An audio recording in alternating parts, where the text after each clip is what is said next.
Hey everybody, Street You Grew Up On is back, but this time from across the pond. I'm in London shooting a film, and while we're here, I really wanted to hear some stories about streets abroad and a street from one of my castmates. So, audience, let's welcome the Jeremy Renner. Woo woo! I'm so excited to see you, dressed as ourselves, not as our characters from Knives Out.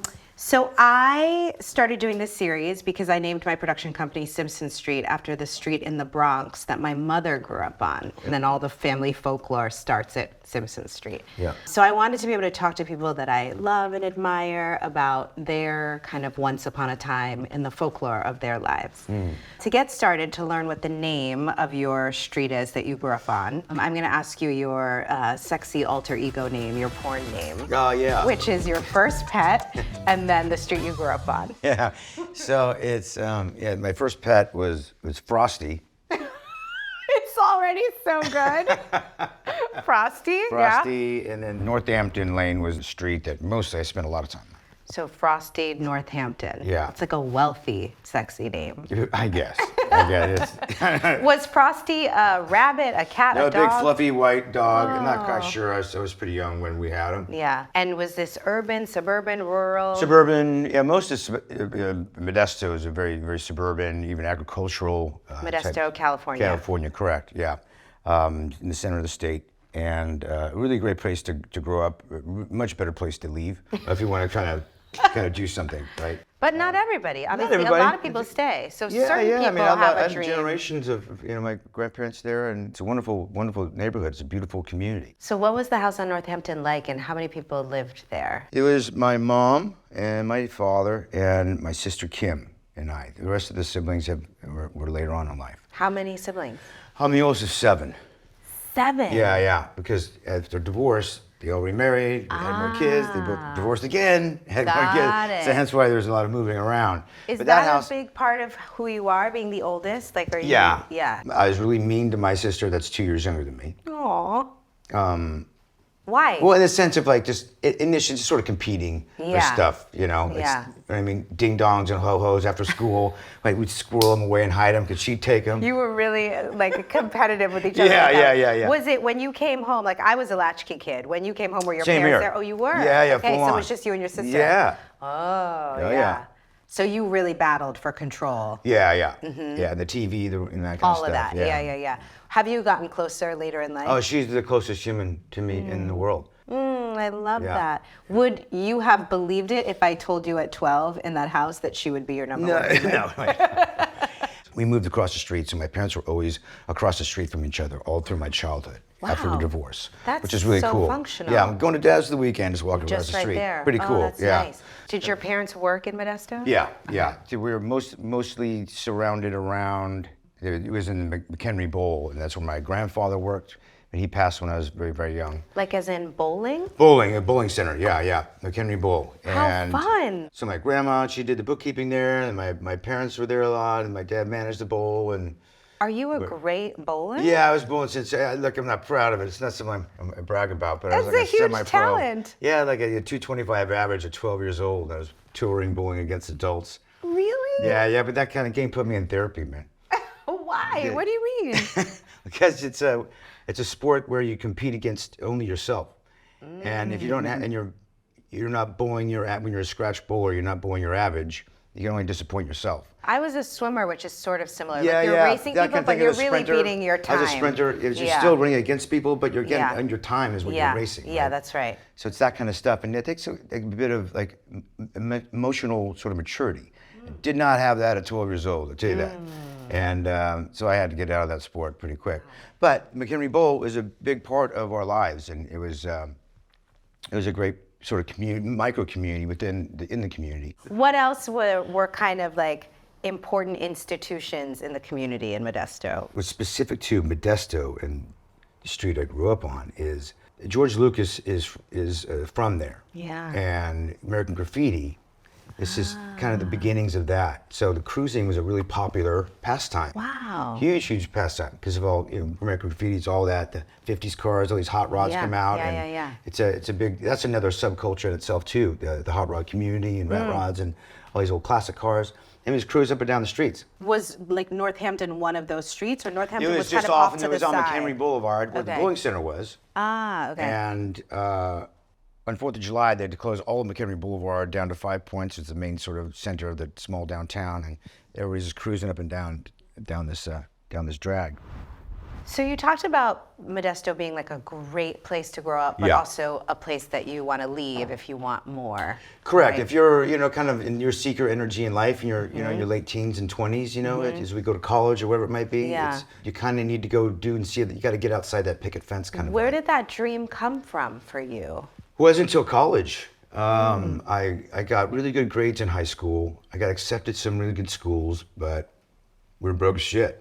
And so I asked my dad. He just told me to just go to JC, get your undergrad done, and just take these courses, and then go fail, go try a bunch of shit. Try a bunch of stuff you just never try. That's what he said. That was his advice. That was his advice. So it wasn't a lot of pressure. It was like, have an adventure. Take this math, take this thing, because you're going to transfer to a four-year university, but stay here, go, because we can't afford, and you can't afford that kind of thing when we're going to go to these schools. And because I told him I didn't know why I'd be going to these schools and going to debt. Like, why would I go pay for something I don't know why I'm going? Because I didn't know what I wanted to do at that point. So just stayed to do the 2 years, right, at undergrad. That's where I found acting. But because I just tried anything. I know you discovered acting in college. Was there anything about your childhood that if you look back, you think, oh yeah, I had an imagination? Or was there any inkling that you were a performative kid, or was it a total surprise to the people around you? It's a surprise to the people around me in a lot of ways, because I was introverted. I was pretty introverted until I felt comfortable or safe enough, and then I was pretty expressive. Did acting in college help you to get out of yourself and be It was an outlet for it, and that's where I think I fell in love with it. It felt a safe way to express all these feelings and thoughts I was having. Without having to be you. Right. Who were some of the mentors in your life who helped you kind of evolve into this new version of yourself that was surprising? Was there an acting teacher or a counselor? My father has always been a mentor in a lot of ways. He was really great at the transition of father to sort of equal when I grew up to be a young man. He had a lot of patience, and with that came a flourishing friendship that budded from being father and son. When you decided to pursue acting, did you know you were going to move to LA? Yeah. In order to have a career, I think I'd have to go do film and television. So then I drove down to Los Angeles and wanted to go figure that out. When I was like 22. What did you have? Did you have a car? Did you have some pots and pans? What did you have? I had a few old things. I took these giant speakers that I built. I was in a band. You were? A garage band. It's a garage band that kept us, Did you play covers or your original? We did both, yeah. Okay. We did both. And were you good? We were, I don't know, we did it. They kept us off the streets, man. I love it. I love it. We have a segment this year called The Simple Things. Yeah. And I'm wondering if there was one simple, beautiful thing from your childhood that you wish you could bring into your life now. What would it be? Ooh, we could bring, well, I guess the bicycle. Yeah, bicycle. I bought that bicycle with my paper route money. Oh, Because I'd walk around with the big satchels and deliver my paper. Then I made enough money to buy that bicycle, so I doubled my paper route size. Wow. That bicycle got me around everywhere. It took me to all the places. It's freedom. It represented freedom. It represented adventuring.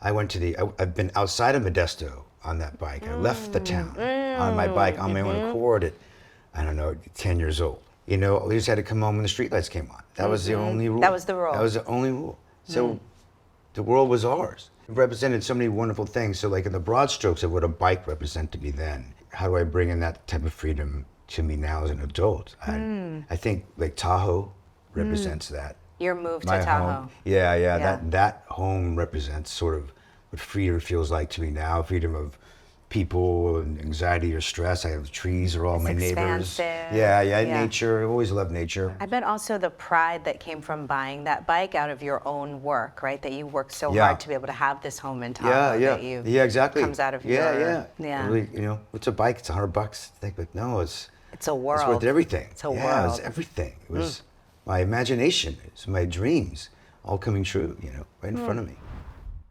When you think about life on Northampton, and I don't know if this is maybe in relationship to your parents divorcing or being more of an introverted kid, like how do you think about the tougher times on that street and how you overcame them?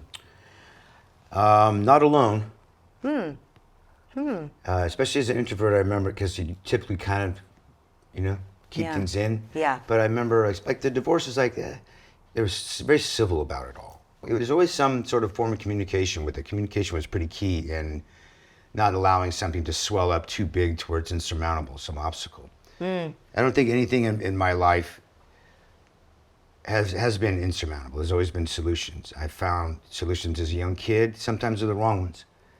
Sometimes acting out or this or that. Sometimes I did the wrong shit. But I learned from the things I did wrong. I think it's because I always had a safe landing spot of love in my life. So no matter what I did, I always knew where home was. And that's pretty special to have. Feels like family, like that connection to family is so key for you. Yeah, it's everything for me. Yeah.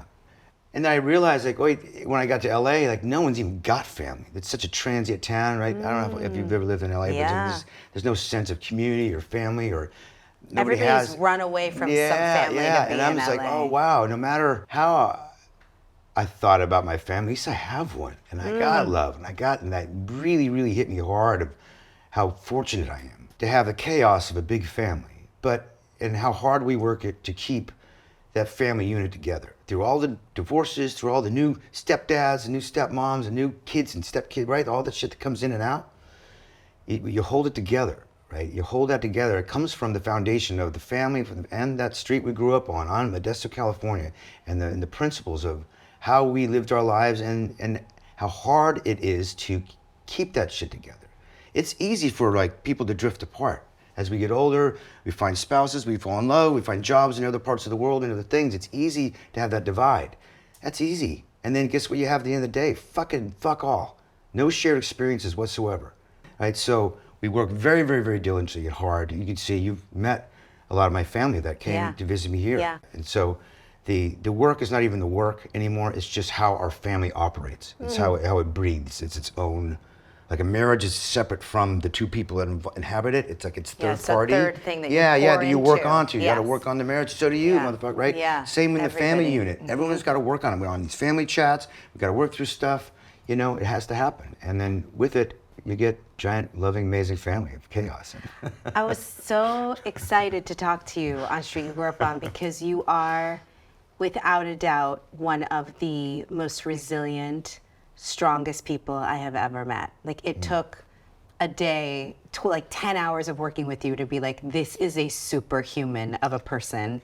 And I was so curious about where that strength came from. And so it's so beautiful to hear you talk about kind of the chaos of family on Northampton and how it's given you this incredible toolbox. Yeah, huge. Yeah.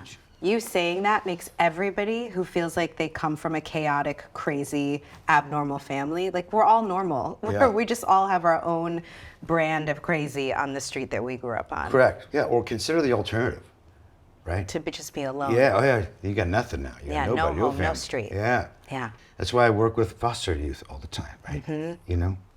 So important to me, to give these kids guiding light or direction, love, continuity, consistency, right? So. I want to hear a little bit more about your foundation. The foster care system is so close to my heart because of my character on Unprisoned, and that she kind of came up through the foster care system. So tell us a little bit about how you're changing these kids' lives. Yeah, well, I'll tell you, it's called Renner Foundation, and it started initially with a show I did on Disney Plus. Yeah. And it was repurposing government vehicles, and then but now it's not just with vehicles to help the kids. Now it's just anything I can do to help the kids, and it's not just foster kids that we deal with. We deal with any disadvantaged youth. Anybody needs some help. Everybody needs a guiding light or mentorship or anything. Every community has we're overrun with kids that need good homes, good mentorships, good guidance, skill sets. And we're trying to provide them with all of that. We had 110 kids at our camp this summer on the lake, and felt so inspired, and we're going to try to do it quarterly so they don't have to wait till next summer, because they built community, they built friendships. These are from 6 years old till 13 years old. Some of them were siblings and haven't seen each other. But now they can spend... Because they've been in different homes. Yeah. That's part of the failed system of foster care, right? You know, it's like you're giving them a bit of Northampton. Like you're keeping broken homes together. And then do it consistently. Yeah. Right? Keep doing it consistently. Stay in Drive it into relationship. these kids that I'm going to be here, and I'm going to be there. And I was there. I left this movie to fly all the way back there to go be there for these kids, right? Yeah. And they're going to know that. They may hear it, right? They may be at another foster house by the next time I see them, but I'm going to be there. And that idea is how we're starting this journey. And then we're moving into building housing and community with housing as well, so everyone's in the same community. Not unlike maybe how I grew up in Northampton. Yeah. This year, we're inviting each guest to give $10,000 to a small business in their community. I wish I could give it to your bowling alley. But I'm wondering, why you chose the business that you chose. It's the Climb Alpine. It's an outdoor activity. That's important to me, especially keeping kids active. I think that's really important. Keep them off screens, have them do something, participate in life, be active, have an understanding of the social groups, and then also in nature. I'll support anything like that to give kids some good opportunities. Love it. Yeah. Love it. Hi, my name is Brianna here at Alpine Climbing Adventure Fitness in Ripon, California. Jeremy Renner and Kerry Washington, thank you so much for the $10,000. We can't thank you enough for it. Follow us on Instagram at Climate Alpine. Thanks again.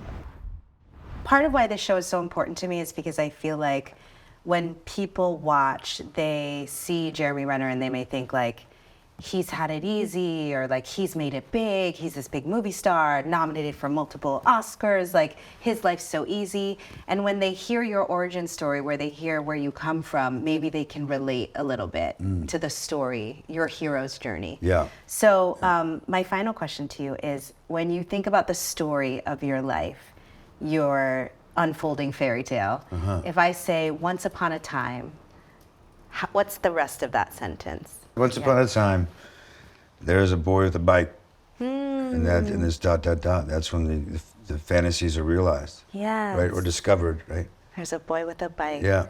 Yeah. Yeah, that opened the door to confidence.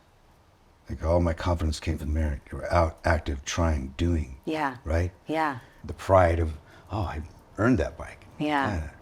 Yeah. And no one else is involved, right? There's something that's empowering to an individual. Yeah. Right? It's the beginning of your trajectory, that bike. Yeah. Big time. God bless that bike. Yeah. Amen. Thank you, Jeremy. Yeah, thank you. I just loved getting to hear about Jeremy's powerful connection to his family. He really is one of the most resilient and strong and determined people that I have ever met. And it's very clear to me that a lot of that stems from the street that he grew up on. Please stay tuned for more details on our upcoming movie. We are in the next installment of Knives Out together. Very exciting. Thank you guys for watching. Don't forget to hit that like and subscribe button and come back next week. I'll see you then.